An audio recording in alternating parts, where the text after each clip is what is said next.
in a circle, it's Circle House, and of course we'll talk to one of the sons, of course, is supposed to take it from this stage now on to the next. So soon and soon the baton will be passing over. Good afternoon, my brother Abebe. How are you doing? Another day in Miami. Another day in Miami. Yes, I like how you put that. Can't complain. Alright, we know that you were born in Jamaica, yeah, but raised overseas. Yeah. Just like the intention of the music. Yes. Your knowledge so far with the music, based on your background, your father is, of course, big strong influence in a circle. Yes. With reggae music. Your knowledge of the music so far, how well have you done? Well, just being, being born in Jamaica and raised, like I said, overseas, I got to know, like I say, both sides of the fence. You know, you learn a lot about the traditional reggae being around in a circle. You know, hearing the stories because they grew up around Bob Marley, Jimmy Cliff, and so I luckily I got to know the original stories and the original becomings of reggae. You know, and I just didn't know it from another perspective. I knew it from ground up. You know, from the roots, and them being around it, and them being one of the first pioneers to own a recording studio in Miami. They got to know Uncle Luke and Two Live Crew and all that foundation. Well. So they got to know.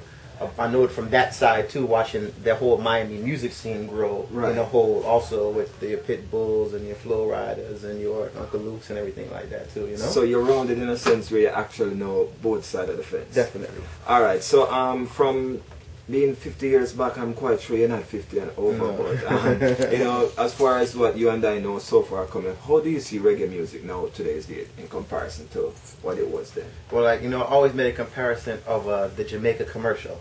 Yes. You know, when the girl with the Jamaica shirt and coming up out the water. Oh, okay, the tourism commercial. The tourism commercial, because that's when, to me, I think Jamaica was like it was fun. It was free willing. It was, watching the Heartland reggae stuff and the rockers and all that stuff. It was like more like a vibe. And, I think it has changed a lot, and it's heavy influence in Jamaica is hip hop, Yes. And, there's nothing wrong with that, but like, my uncle, which is Roger Lewis from the Circle too, he said a comment when we were doing the Reggae Jam. We did a press conference here. Yes. And he said that, not to quote him exactly, but he just said it's just heavily influenced by television, and the kids are watching a lot of hip hop and stuff in Jamaica. So, like we're losing the essence of when he was coming up. They had a lot of their own programming. They had a lot of their own different things. So like the kids are like watching what the rappers are doing and not really cultivating what we have there, because Jamaica's a place where I see it's just a small island, and it's just everybody. I see Haitians with dreads. I see Italian with dreads. I see it's just so like, how you call it, just everywhere, and to be such a small island, it just took over, so I feel like we have a lot more to offer. I think we need to stop watching what everybody else is doing, and we need to cultivate our own way, of doing things, So, you're personally saying that the incorporation, that they're incorporating it now, they're probably going about it the wrong way? I think so. You think they're leaning more towards like a 70% more hip-hop than keep it authentic reggae, yeah. Which the different brands are looking for. Like, Puma is not looking to sign a hip-hop artist. When he looking at, they want Usain Bolt. They want the culture. You know what I'm saying? They want to get to know, what Jamaica is. Dunn's River Falls, beautiful places, and, just those things. Yes, so true. Alright, once again, ladies and gentlemen, if you just joined us, we're at Inner Circle. Of course, the mission right now is saving the music. Love the concept, my brother. Yeah. Saving the music. So you're saying that the music look as if it's been lost, and Inner Circle is putting together a team to try to bring back reggae music to the forefront. Definitely. Now, what do you think it's going to need for us to bring it back to the forefront? Do you think the new kids that's coming up today that's a very strong influence on our teenagers need to change their concept or their lyrical, the way they go about it? Well, I think what Jamaica and like what the music is lacking is like a real big conference. You know what I'm saying? Some sort of like they had something like How Can I Be Down for hip hop back in the days, but yes. like something like that, in a sense where we're talking from the business perspective, and like I mentioned to you earlier, like when you look on the top 20 iTunes chart, yes, you're not seeing none of the dancehall artists. Like they're getting a million hits on YouTube, they're getting played by everybody, but like if you look on the top 20, it's Inner Circle Sweat, it's Shaggy Girl, It Wasn't Me, it's Sean Paul, it's Bob Marley, it's, it's Soulja, Slightly Stupid, which is the new white reggae bands who are kind of like taking over the Yes. market, who are actually going out there touring, drawing 2,000, 3,000 people a night, you know? Right. Which a lot of the dancehall artists, no disrespect to them, but they cannot do, you know? That is so true.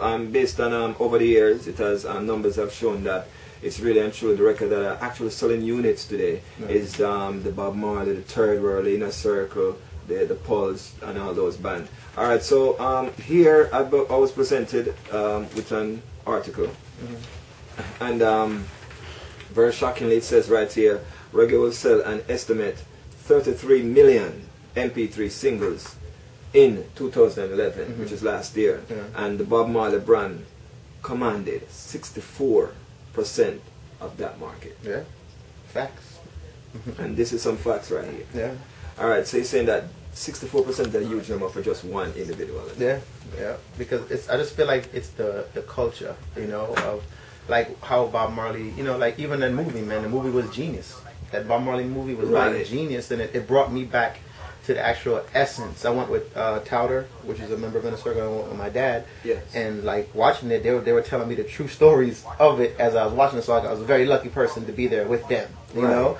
So, but I saw the essence and the culture and the colors and the house and the, you know, like I really felt like that's Jamaica. That's the Jamaica I love, and that's Jamaica I want to come back to. Not to say the dancehall guys are doing anything, like, you know what I'm saying, wrong in a sense, but I just feel like we just need to cultivate it a little bit better. Like maybe all of them together to do one album called like linking up, or like, you know what I'm saying, like just together, just to show, even the hip hop guys show, yes, you know, what's that thing called, Hip Hop Honors, that come on VH1, and like Eminem comes out and shows respect for an older hip hop artist, you know what I'm saying, and stuff like that. But you know, we just need to get it together, man. We need to start touring together. I would love to see Shaba, Bounty, and Beanie on tour. That's a massive tour. Wow. That's a tour that, mark my words, I know people at Live Nation, they will buy that tour. They'll buy into that. They will buy into that, and they'll buy 50 cities of that. You know what I'm saying? Wow. You know, because that's a massive tour. You're talking about maybe an 8,000 to 10,000 people on a low level is going to come out to see that. You know what I'm saying? And we have to do that. You know what I'm saying? To keep the culture going and bring the new people up. You know what I'm saying? To really gravitate. You know, to really get to that level. My next question to you is that is, you know, it's not far-fetched, it's right there, but I think the mindset of our young individual in terms of respecting the elders are not there, in a sense where they don't feel like they need to do a tour with a Third World, or they don't need to do a tour with a Jimmy Cliff now to get the recognition, because their mindset is just of this moment. If they get 250 hits on YouTube, or 2 million download from Amazon and those places, they think that they are the man. Yeah. It's not a long-term thing that they're thinking about. Now, if they should really have the mindset, as you stated, and collaborate on that level, they will go beyond their expectations. And it would help everybody. It would help Jamaican tourists. It would help Jamaican tourism. It would help the brands that people are trying to come up as independent Jamaican brands. It's like, why are there so many? Why can Carl Kanine and Fubu make $300 million? You know what I'm saying? Because the hip hop people are respecting their brand. I would love to see a Jamaican brand like that come up and make $300 million. I would clap and I'd be the happiest person in the world, because I know it'll come back into the community. You know what I'm saying? Right. Like, why can't we do that? Because there's no, like, you know, alliance. There's no coming together. You know what I'm saying? That's why I commend Towder, my Uncle Roger, and my father for building a place like Circle House, where we make the hip hop guys come to Circle, hip hop, pop, Latin, and respect reggae music. Like, these guys built something. Wow. Like, you know what I'm saying? Like, this is incredible. Tell us a little bit about Inner Circle and the mission. We know that they are popular known for as the bad boys of reggae, so to speak, and so forth. In terms of outside of that, what has Inner Circle done in terms of like giving back to Jamaica?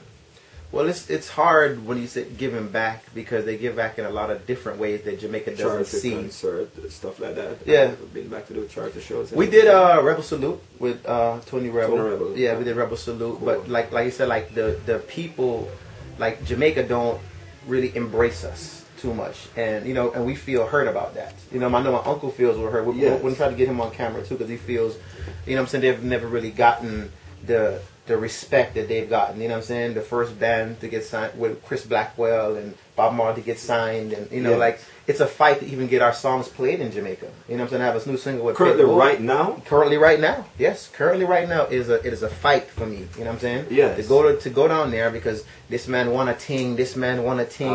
When I can go to 99 Jams and I can be like, hey, Yes. and go get more play than going to Jamaica. You know what I'm saying? No disrespect. All I don't right, want I don't want to lash out.